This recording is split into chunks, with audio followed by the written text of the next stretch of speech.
All right, so this is just a little bit of a review of what we have done and where we have come within a week and a half or so of our discussion about integrals. Now, you can see the time has been compressed a little bit in how long it takes us to talk about this stuff. When we got to the derivative gateway test, that was chapter 3. We had to get through derivatives at the end of chapter 1.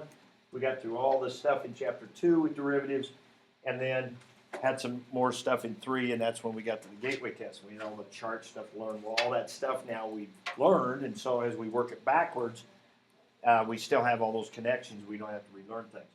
But basically, we started with the idea that, we might be interested. We gave the example of velocity. Here's a velocity graph. The area under that is how far we've traveled. So it might be useful to us to find the area under a curve. That is called the definite integral. This is a notation. It finds a fixed piece of area. It's just a number. A definite integral is just a number answer. Just like f prime of 3 is a number answer. It's the slope of the curve at 3. Slope of the tangent line at 3. Now, as we investigated this, we realized there's a few different ways we could find that area. If we have a really simple kind of function with straight lines, half circles, that kind of thing, we can just use our old geometry formulas. Trapezoids, rectangles. Unfortunately, most functions, e to the x, sine x, x squared, most functions do not have straight lines in them, and we cannot use geometry, so it's pretty limiting. So then we said, well, you could just approximate. We put trapezoids underneath, but it's curved, so they were not really trapezoids, so we were missing a little bit, but we can approximate what the area is. But that's not the best, but it's better than nothing.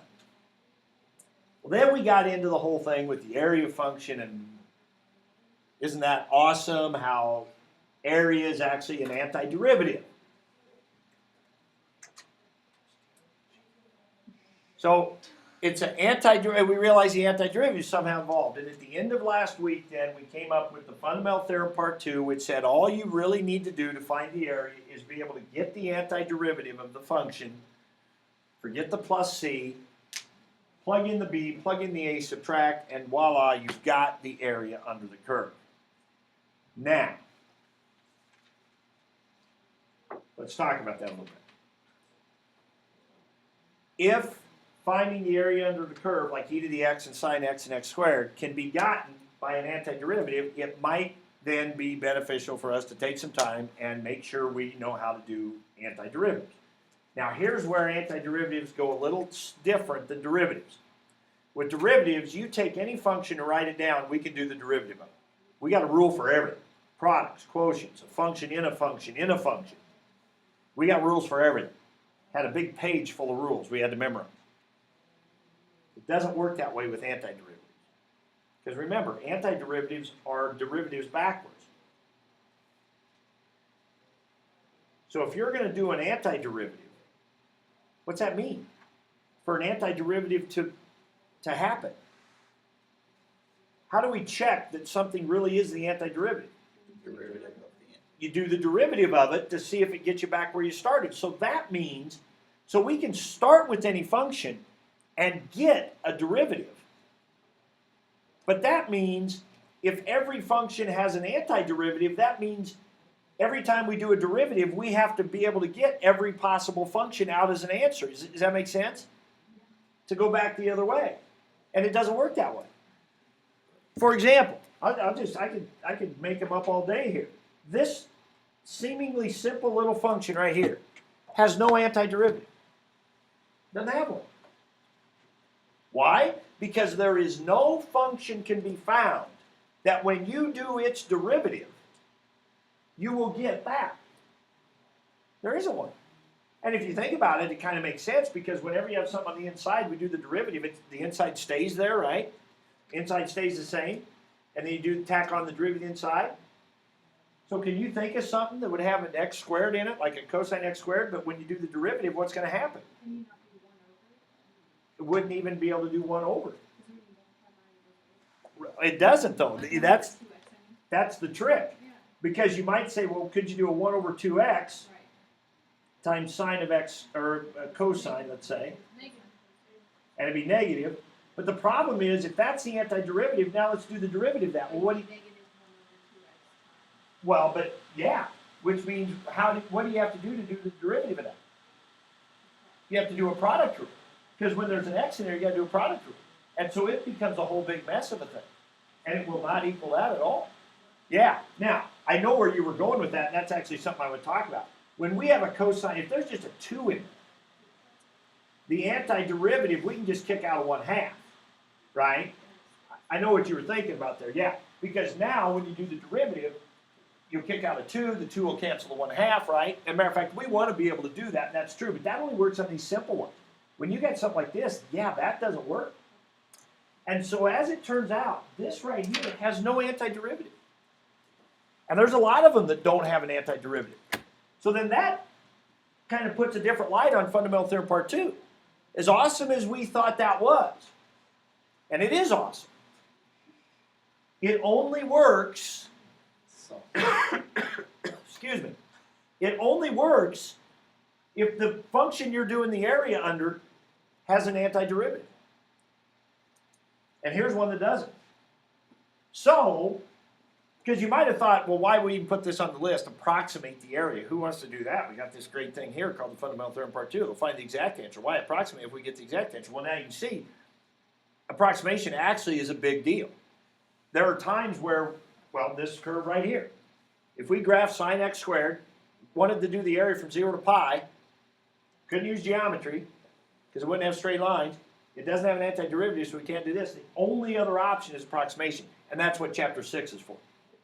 Chapter 6, we're going to investigate what happens when we can't find the exact area with antiderivatives or geometry. Well, we have to approximation. That's the best we can do, and we're going to get into that, how we can do it. But for now, our emphasis is on the ones that do work. Now, on the gateway test, you're not going to have to worry about that. You're not going to be, well, this one doesn't have an antiderivative. This one, no. All the ones I give you will have an antiderivative. So we don't have to be trying to figure out if it does or doesn't, okay? So we won't be doing that one. The gateway is next Monday, by the way. I'm sorry, I thought I said that. Next Monday is the gateway. Okay? Next Monday. All right, so is the state intramural championships or something next Monday, or the national? No. It's like a regional qual. February Madness, yeah, big bracket. Okay. February. All right. So anyway, so that's a definite interval. Okay, so let's write this down here. All right, so to build up to this, we're gonna first figure out our notation here. So to build up to this, let's talk about what we've done with integrals so far. All right, and what we've done with integrals so far is, starting with number 1, just definite integrals, right? So this is just a definite integral right here.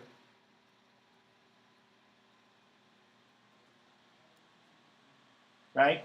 It's just a number answer. It's a fixed piece of area, parabola, area from 3 to 4. Okay? Now, how would we find this? We would do the antiderivative, 1/3 x cubed. This is fundamental theorem part 2. We would forget the plus c. We would do our right bracket, 3 to 4. Right? Big F of 4 minus big F of 3 is basically what we're doing here. So I'm going to plug a 4 in. What's 4 cubed? 64 over 3. Minus 3 cubed. 27 over 3. So 64 thirds minus 27 thirds, that would be 37 thirds. Right? 12 and a third. Whatever. Okay? But just leave it improper is fine. Mixed fraction's fine. Decimal's probably not a kind of silly way to do it. But no calculator. Most of our emphasis this week will be no calculator. Now, I am going to show you something you can do on your calculator here in a few minutes. And you can, just like for the gateway test, you could use your calculator to check your antiderivatives. Okay? And so that would be a good thing to do when you're studying to make sure you're doing them right. But we'll talk about that. So that's a definite interval. Right there, a number answer. All right, then we moved on to this guy right here. Same thing, except we had to use t, because now I'm going to use x as the right edge. And so what did we call this thing? What do we call this? Starts with an A, and it's not antiderivative.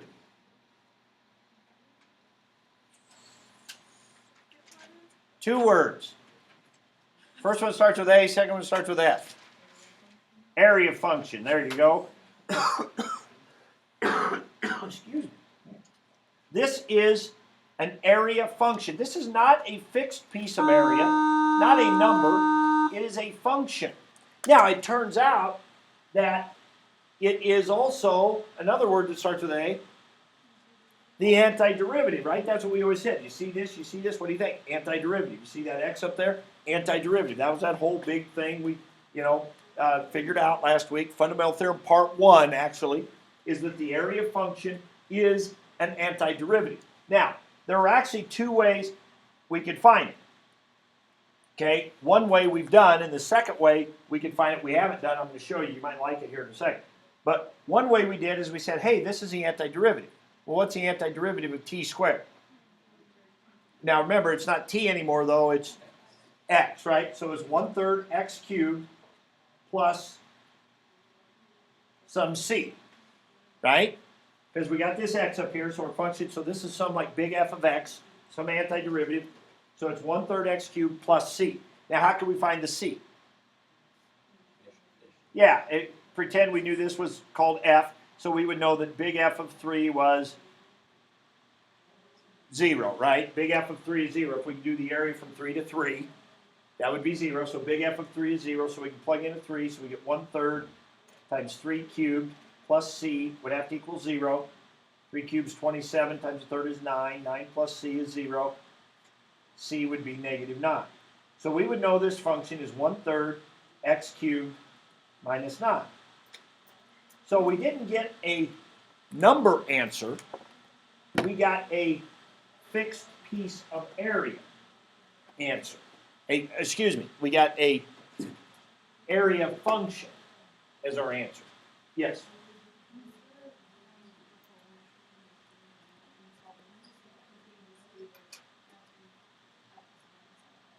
Bingo. That's what I wanted to show you. Now, I noticed some of you on the quiz, I think there was a problem where maybe this could apply. You wouldn't have to do it this way. But I noticed it seemed to me there were a few people trying this. And that's exactly right. I didn't want to confuse the issue and throw that in there before our last quiz. But that is true. We can use Fundamental Theorem Part 2 on this. Now, it would look a little different. In this case, and I think this is what Allie's saying, we could kind of treat this the same way we did this.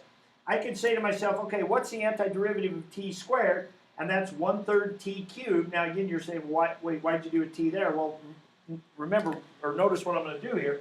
I'm going to say, I'm going to do the antiderivative of that. I'm going to use Fundamental Theorem Part 2. So forget the plus c, don't need it. Do a right bracket from 3 to x. This is actually pretty cool to do it this way. And it works, and it's a little slicker than doing this. The reason I showed you this before is because it related back to stuff we'd already done.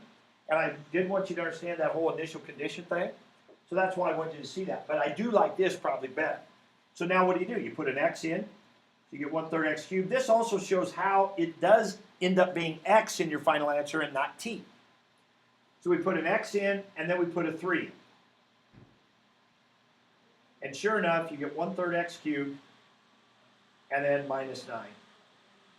So that's a pretty nice thing to remember from here on out when you do run into this. The only problem with that is the same problem we always have with Fundamental Theorem Part 2, and that is, what if there's something here you can't do the antiderivative of, right?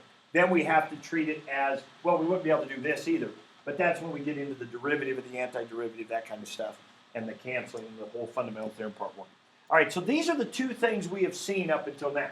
Definite integral, number answer, or area function where we get an antiderivative and we can find the c. Now, what's the only difference with this one down here now? I don't tell you what the left endpoint is. Well, what does that change over here if we don't know what the left edge is? We don't know what the c is. So our answer here is just 1/3 x cubed plus c. Now, I suppose you could do it the way Allie was saying, that we'd go 1/3 x cubed minus 1/3 a cubed. But what is a? Well, but it's just it's a constant, right? X is variable, but A is just constant. So this whole 1/3 A cubed is just a constant. It's just the plus C, right? So there's no sense writing it like that. We'll just write plus C, okay? So the difference between these two here is this one is a specific antiderivative, and that's because we have a specific left edge. So this one's a specific antiderivative. This one down here is what we call the general antiderivative, where we don't even know the plus C, and that's where we just stick on the plus C. And these are the ones we're going to be focused on for the gateway test, is number 3 down here, where we'll just do the antiderivative, tack on a plus C, and we'll be done with it. Now, there will be a few as we go along where we'll do definite integrals too, but that's also practicing doing antiderivatives. The difference is you just do your antiderivative, you'll forget about the plus C, do your right bracket, do your f of b minus f of a, and find the number. All right, now, so it occurs to me, and it occurred to some other smart people many years ago, that if we don't know the left edge, and our right endpoint is changing, and we don't know what it is, and our final answer is just this function, then why even put the a and the x on there? Because we don't really use them for anything. So we go ahead and we use this notation here. And we call that an indefinite integral. So as you're writing that, I've put a couple simple examples here. This is what most of your gateway test will look like. There'll be these integrals without any a and b numbers on them. And what that is telling you is you're not finding a fixed piece of area, you're just finding the general antiderivative function with respect to x. That's what it's saying. Now you may have noticed on your calculator, so Jacob, you had asked on Friday, does your calculator do antiderivatives, right? And it does. When you go on your calculator to that template where the derivative and the integral stuff is, you notice there's 2 different integral choices. One has the boxes there for you to plug in the a and the b, and one doesn't have the boxes. So the one that doesn't have the boxes, that's the one that when you type that in, that'll just give you the antiderivative. Okay? So if you try it, if you go to there and you just type in x squared dx with that integral symbol, I think it gives you 1/3 x cubed. Actually, I think it gives you x cubed over 3 probably. Does it give you a plus c? I don't think it does, unless their new operating or their latest update changed that, but I don't think it does. But you'll want to remember to tack on the plus c. So whenever we have this, we're just doing this last thing down here, but then we don't mess with the t's and all that stuff and whatever, okay? All right, that is called an indefinite integral. Definite integral, we find the area. Indefinite integral, we're finding the antiderivative. Now, when I was in high school and learning calculus, and when I took it in college, we always learned this first. So to me, integral meant antiderivative. Matter of fact, it wasn't even until I started teaching that I understood the fact that integrals and antiderivatives are not the same thing. Right? This is an integral. An antiderivative is just one way of finding this definite integral. And this is an indefinite integral, which is saying find the general antiderivative. They're not the same thing. They're very closely related. But integral and antiderivative are not the same thing. All right. Anyway, what's the antiderivative of sine? Negative cosine x and then plus c. Now, on the top of this screen here, I've got page 333. So it might be a good idea to look in your book right now on page 333.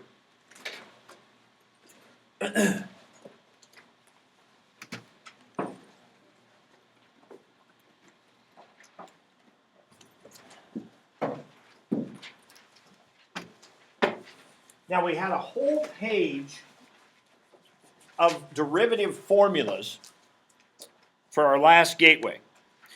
We will not have a big page of antiderivative formulas. As a matter of fact, this table on page 333 is all you need. What we will be spending the week learning is how to make our integrals look like the ones on page 333. So we can do the antiderivative. The whole method of doing antiderivatives is rewriting them in a way that we can then easily do their antiderivative. It's a different process than doing derivatives. Derivatives, you looked at it and you said, oh, that's a product. I'll do the product rule. Oh, that's a quotient. I'll do the quotient rule. Oh, that's got something on the inside, so I'll do the chain rule. That was different. Now, to be honest, some people like that better because it was just, if you knew what it looked like, you followed that rule and you did it. Antiderivatives are a little more, sometimes people say it's more of an art than a science. You've got to recognize what it looks like to maybe do. It's a little bit like what you did with derivatives, but well, you'll see as we get into it. All right, let's see what my next screen is here. Okay, so for example, here's a problem right here. Okay, now when you look at page 333, you got a power rule at the start there. Raise the power up 1 and divide. 1 over x.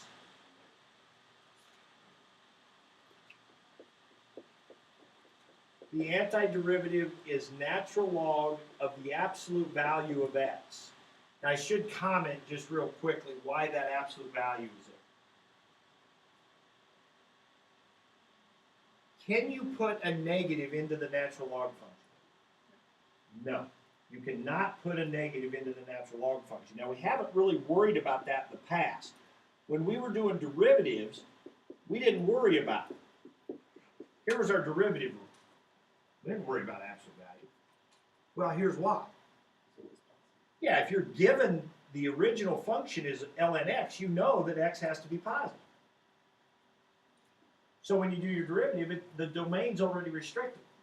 But when you're doing it the other way, could x be negative in this problem right here? Is there anything limiting your x right here? Only that it can't be 0, but x could be negative here. Well, you can't let x be negative and go into the natural log function, so we have to put bars around it. And that's why they're there. So when you do an antiderivative, make sure, when you do 1 over x, do the antiderivative, make sure you put bars around it. Okay? Now, when I talk about rewriting functions, before we do this problem here, let me talk about one other thing. If I give you the antiderivative of 1 over x dx, we just went through and we said that's the ln of x plus c. But if I ask you to do this antiderivative, is that an ln? No. What that is a power rule. It's only x to the negative 1 that we can't do a power rule on. Some of you figured that out on one day we were doing those. If you take x to the negative 1 and raise it up 1, that's 0. You divide by 0, we can't divide by 0. See, that's a problem. So that's why this one is that. But any other one of these, we would do a power rule on. Here you would raise that up to negative 1, you would divide by negative 1, and there would be your antiderivative. Right? So some people get all caught up in this. Anytime they see a 1 over something, they think it's natural log. That's not true. It's 1 over x to the first power that's a natural log. Other powers, something else. Okay? Now that's different. Let's go back to this problem right here because I got one right in there. Okay? So, yeah. So here's an indefinite integral. Here's an indefinite integral, got 4 pieces. Well, we already know how we can split apart an integral, right? So we could split this apart into 4 separate, but it's not really necessary. Just like when we do derivatives, we have to separate it. We're just going to do the antiderivative of each piece. Now, a couple of these got some interesting things going on. So the first one, which one is this on page 333? That's just a power rule, right? The first one in the list. So what would its antiderivative be? 3/5 x to the 5th. We would raise that 4 up to a 5 and divide by the new power, divide by 5. So we would get that. Okay, what about this e to the 3x, and we got that 3 in there? That was a thing that was mentioned earlier by someone, is that, and it would be best if you just notice this. Now, that you know you're going to have to kick out a 1/3. Why? Well, remember, we can always test this by doing the derivative. If you do the derivative of that, the 1/3 will hang out. You'll get e to the 3x, you have to kick out a 3. When you kick out the 3, the 1/3 will be there to cancel it, and you'll get that. So it's going to be best, because we'll have enough other stuff to do, that you don't have to mess with that. You just know you kick out a 1/3. Doesn't work if that was an x squared or something in there. That's a whole other story. All right, What about this one? 1 over x plus 3. X plus 3 in bars, right? Whenever we do that antiderivative, as long as there's x to the first power there, we're okay. Okay? And then what about this last one? That is arctangent. Now that's one of those on that page. Remember, arctangent does not have a square root on it. That's arcsine, and arcsine's got a minus sign. It's 1 minus x squared, it's got a square root.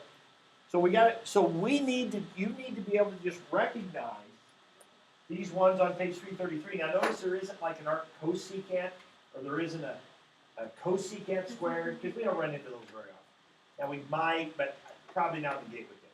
Probably going to stick to the ones here. It's pretty short list. We'll find out. I said probably, yeah, I know. Probably, I don't know. We'll see. When we get closer, I'll let you know for sure. All right. So on the gateway test, these would be the easiest ones. The ones that are just basic, look like page 333, maybe a few little things like kick out of 1/3, that kind of stuff. Okay, now, the next thing would be, this was one that we did in class, somebody asked about, or maybe I did it for you, where you had something like this. This was in the LH packet. And you had to do this antiderivative. Now, it was a definite integral, so we had to do the f of b minus f of a thing. But remember what we did with this? We split it. So what you do is you split this into x over x to the 1/2 minus 2 over x to the 1/2. And then you rewrote it as x. You subtract those powers, so that'd be x to the 1/2. Bring that up top as 2x to the negative 1/2. And now you just do your power. So part of the time, what we'll be doing is taking a problem, and notice I haven't done the antiderivative yet, so the integral symbol's still on there, because all I'm doing is rewriting it. So some of the time, you'll just have to rewrite using algebra and get it into a form where now it looks like the ones on page 333. And now you can do your antiderivative. Okay. So, now let's look at this problem right here. Sine of x cubed. Now notice I'm going to do the derivative of it. Okay? So let me show you where I'm going with this. So let's say we had the problem where we want to do the derivative of sine of x cubed. So, can you tell me what that answer is? Cosine x cubed, and let me go ahead and stick that in front, times the derivative of the inside, 3x squared, right? We just memorize that rule. You get something on the inside, boom, here's what you do, blah, blah, blah. Well, now that we're focused on antiderivatives, doesn't that mean that we should be able to then do that backwards? So what you're going to be faced with is you're going to be faced with this problem. And try to figure out what the answer is here. Well, it's real easy now. We can just look at it and tell, right? It's going to be sine x cubed. It's got to be. And we can tell that because we can do the derivative of it, and we can see that that's what it is. But you can see what's going to happen. When we did derivatives, we started with relatively nice, clean, kind of small-looking functions most of the time. But a lot of times our answers were real messy. Remember that? I mean, you think about your gateway test paper. The function you were starting with compared to the function you ended with. Usually what you ended with was a lot messier than what you started with. Not always, but a lot of the times it was. Well, if we're going backwards,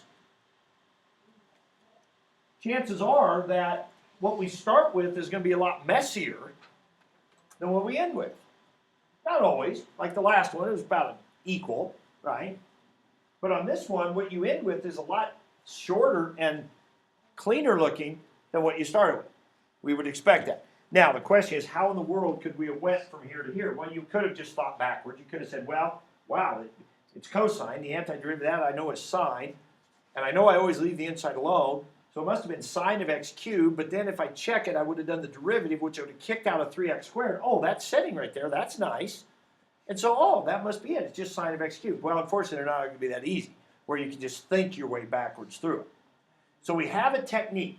Now, The most common type of function we've run into is a type where you have a function inside of another function. That was a chain rule. So the most common antiderivative technique is the one that deals with those. And that's what we're going to do right now. So let's pretend we started from scratch with this problem. And what I'm about to show you is called U substitution. It's basically the chain rule in reverse. So I'm going to show you how we could have done this problem. Now, this is a pretty easy one because that 3x squared is setting right there, and so thinking backwards on this one wouldn't have been too bad. But trust me, we're going to quickly get into some where thinking backwards and just guessing and checking would not be a real fun way to do it.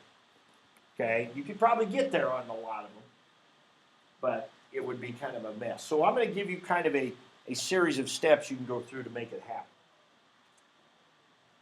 Now, we'll have some other techniques to do too, but this will be the main one. Okay? Okay, it's called U substitution. Here's what U substitution looks like. Right underneath the problem, and there's probably a fairly particular way you should write this. I think about some of you, Josiah, I'm looking at you. Ryan Clark, I'm looking at you. You know, some of you that don't like to write a whole lot of stuff down, right? But with these, with the U substitution,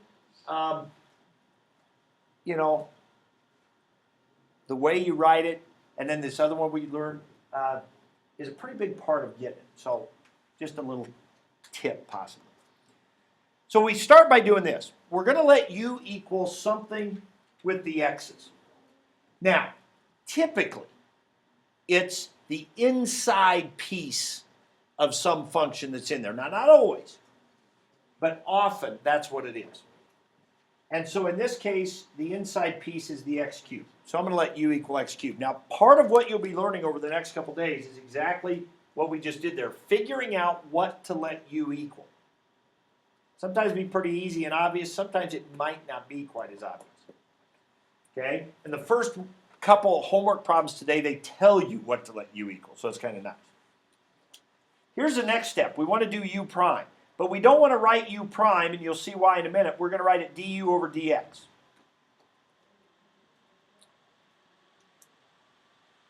Now, what is du over dx here? 3x squared, the derivative of U with respect to x. Now, here's the key next step. I'm going to take this dx on the bottom and multiply it over to the other side. So I get du equals 3x squared dx. I'm not going to put a time sign or anything there, but it's implied. But this is legal to do. As a matter of fact, we do this every single time we do a U substitution. So much so that I'm going to quit doing this middle step. And I'm just going to jump right to this step. Okay? So every time we write down what U is, we're going to do du dx, which is just the derivative, and I'm going to flip the dx over to there. So now what I'll do is I'll just say, okay, du, just think of that in your head, derivative U. And on this side, we do the derivative, and we tack on the dx. But it comes from flipping or multiplying over from the du dx. Okay, but I get tired of writing that middle step all the time, so I'm just not going to do it. Now, we're going to do just what the name implies. We're going to substitute out the x's. Now, what better way to think about it, since this is a big intramural championship basketball day today, we're going to think about this as basketball substitution, right? You got the 5 starters. Those are the x's. We're going to take them out and put in the second 5. All 5 starters are coming out. Second 5 are the u's. So what we're going to have is a new team on the floor. We're going to have a new integral, right? We have 6 players. We're going to have yeah. Unfortunately, some of you don't have enough to have a second 5, but anyway, and your first 5 is iffy. But anyway, we got the first 5 are the x's. They're coming out. We've got to take out everything.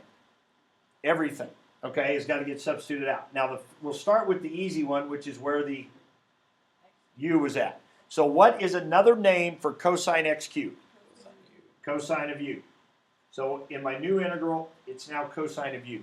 So I don't want any x's in there. I want all u's. Now, what am I left with? Well, I've got this, and I also have to include the dx. So I've got this 3x squared dx thing. Well, what's that equal to? We can see it right here. That's why this one works so nice, because it just substitutes beautifully. They don't always substitute quite this well. We have to maybe do a little rearranging. 3x squared dx is du, so I can take those out and replace them with du. Now, we always write du at the end. Always goes at the end. Well, look at that. How easy is that? That looks just like page 333. And remember, it doesn't matter if it's u's or x's or y's or z's or whatever. We want the antiderivative of cosine u with respect to u. That's why the du is so important and the dx is so important. Well, what's the antiderivative of cosine?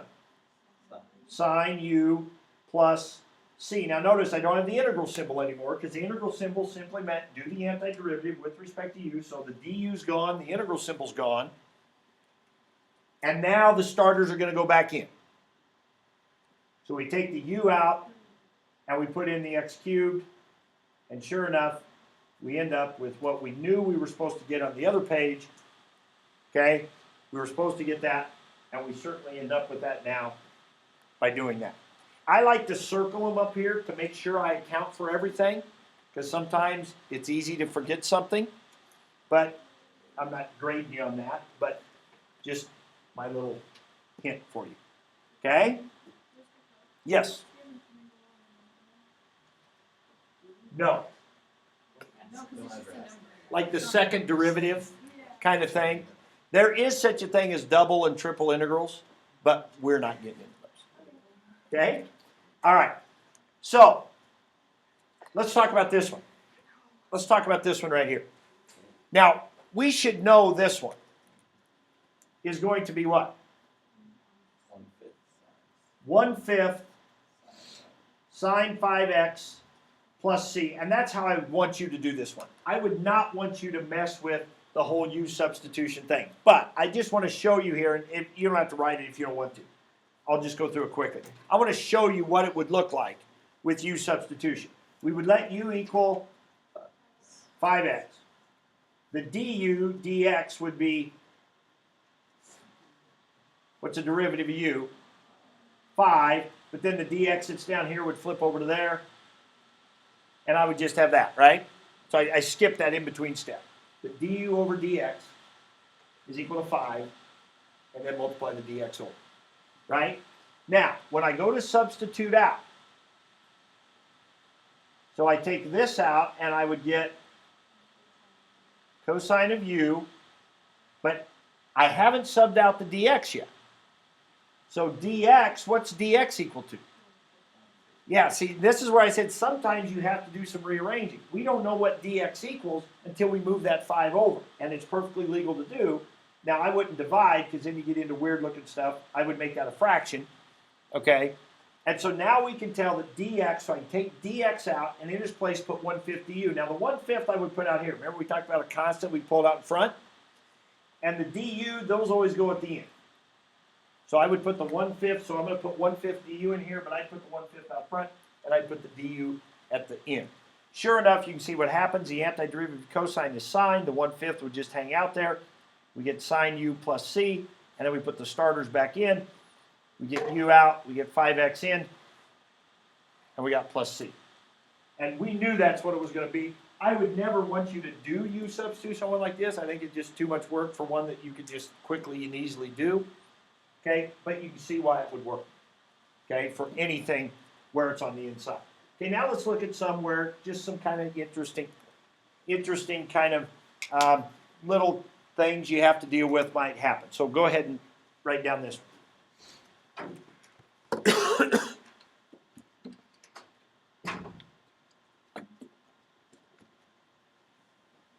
And again, just like it was practicing for the derivative gateway, the way you're going to get 8 out of 10 is you practiced enough of them that when these different things arise, you can say, oh yeah, I remember running into that, and then I had to do this, and then do that, and so forth. All right. Now, sometimes, remember, a couple of problems ago, we said where you could do some algebra first. And that's always something you should think about with antiderivatives. See if you can rearrange it and rewrite it first. Turns out on this one, we can't. You cannot distribute that through there. So that's not going to be a plan we want, a plan of action we'd want to do. So this is a u substitution. That's the only other option we have right now. What do you suppose you're going to let u equal? Close. 1 plus x squared. The whole inside. Let u be the whole inside. Now there are some problems where we might do something a little different, but you'll see those as we get more into it as we go through the week. So then what's the next step? du, which just think of that as derivative of u, which would be 2x and then a dx tacked on, right? Which came from the other side. All right? Then we write a new integral. Right? Our new integral with the second team in it. So I'm going to come back here and circle. Let's do the easy one. The easy one would be the square root. That's square root of u. Now I would write that u to the 1/2 because we know we're going to probably do a power rule with that. So I'm going to write that u to the 1/2 when I write it. But it would be square root of u. Now I see an x and a dx there. Yeah. I see right here I've got an x dx, but the 2's in the way, so I'm going to move that over, and this would be 1/2 du is equal to x dx. So I can take the x dx out of there, put in a 1/2 du. The 1/2 I'd put in front, the du I'd put out at the end.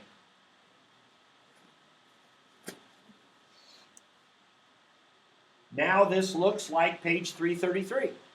This looks like a power rule problem.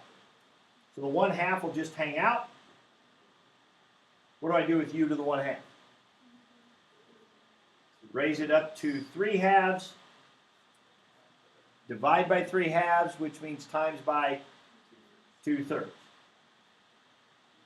2/3 times 1/2 is 1/3.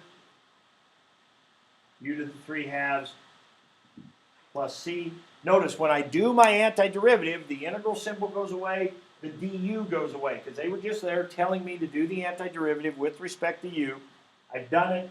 Now I put the first team back in. I got 1/3 quantity 1 plus x squared to the 3/2 plus c. Now Mrs. Andreessen might not like this, leaving it like this.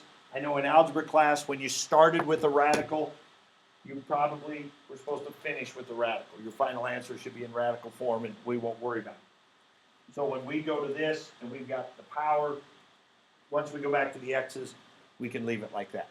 And again, we could easily check it. We could bring this down in front, the 3's would cancel. We'd have 1/2. This to the 1/2, we'd kick out a 2x. The 1/2 would cancel the 2. The x would be out there. The 1 plus x squared would be to the 1/2 power. And we would have what we started with. Okay?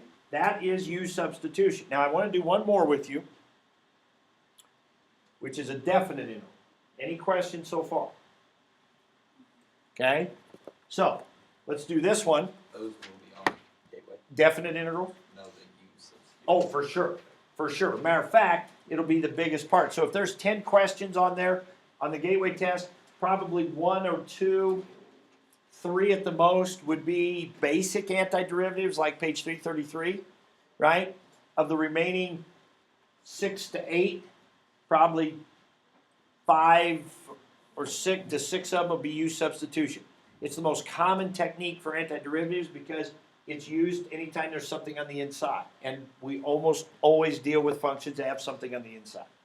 Now there's another technique we're going to learn this week. There'll be a couple of those possibly. This is the big one. All right, so here we go. We got definite integral. So the difference is our final answer is going to be just a number. But fundamental theorem part 2 says find the antiderivative first and then plug your numbers in. Okay? All right, so what do you guess you're going to pick for u? ln x would be a great choice. It's that thing on the inside. Okay? Then we write the du. 1 over x dx. So we don't have to worry about the bars, right? When we go this direction, we're not worried about the bars. That's why we do the antiderivative. Right? Here we just 1 over x dx. Oh, but isn't that nice? Because look at this x sitting here. It's really a 1 over x, isn't it? So that's going to pair with that dx. So you start to realize that u substitution is going to work good. Here's what your thought process will start to be as we go through the week.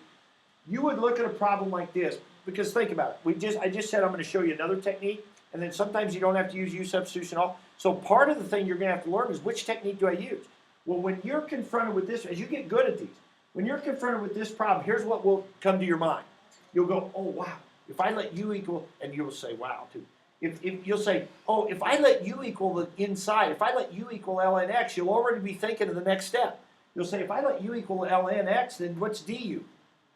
1 over x dx, and there's a 1 over x dx sitting right there. That's going to work really good. And then you'll go about doing it. And that'll be the thought process. Okay, so here we go. So our integral, our new integral. Now I'm going to put boxes here because I'm going to show you something that we'll do with those numbers, that 1 and that e. Okay, I'm not going to worry about them just right now. I'm going to worry more about the antiderivative. So if I substitute this, what is that? That's u cubed.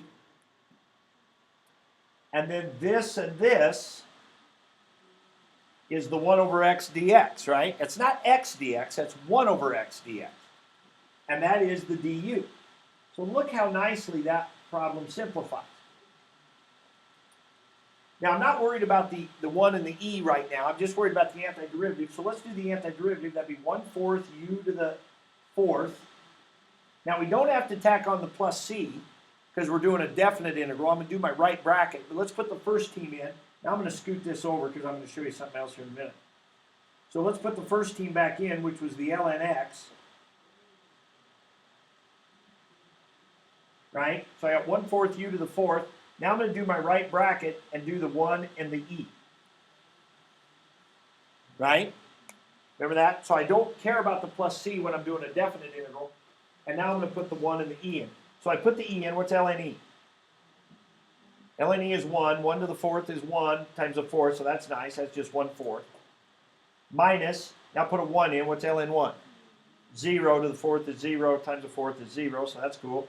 And so we just get 1/4. Okay, which is what we expected, just a number, a piece of area. That's what we got. Now, I'm going to show you this in red because it does relate to a couple of your homework problems. Mention this. And that's fine. If you do it like this, if you just ignore the 1 and the e until you get all the way back to your x's, that's fine. But there is another option. Right here, you could make the argument that we did not substitute all of our x's out of here. Because what is 1 and what is e? Aren't those x values? I mean, that's the area from 1 to e on the x-axis. Those are x values. We didn't substitute those out. You could make the argument we should have substituted those out. How would you change x values into u values? That right there, right? Couldn't I have taken this e and plugged it right there for x? Right? Because these are x values, right? So I could take an e and plug it right there for x. What's ln e? 1. So when x is e, u is 1. I could have put a 1 right there. And when x is 1, u is 0. And then I could have stopped right here, and I wouldn't even have needed to put in the first team. I don't even need to go back to the x's, because remember, my final answer is just a number. So I could have stopped right here. And now I put in my 1. 1 to the 4th is 1. I get 1/4. And then put in my 0, and I get 0. And I got that right there, and I get the same answer. Now, I don't care which way you do it. But sometimes there'll be answers, like I've seen on the multiple choice questions on the AP test or on our final, where they'll give you this integral, and then they'll give you a choice of u integrals with different numbers here, and you've got to match which one it would be. So it is important that you understand how you could do that.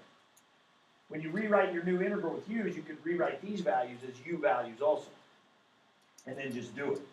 And you never have to go back to the x's because you're going to end up with a number answer anyway. So I don't care.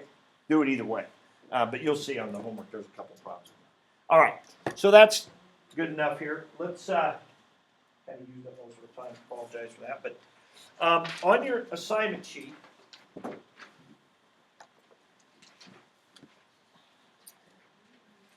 Okay, there's this line, there's actually 3 lines underneath the quiz here. So what we want to do are those first 2 lines.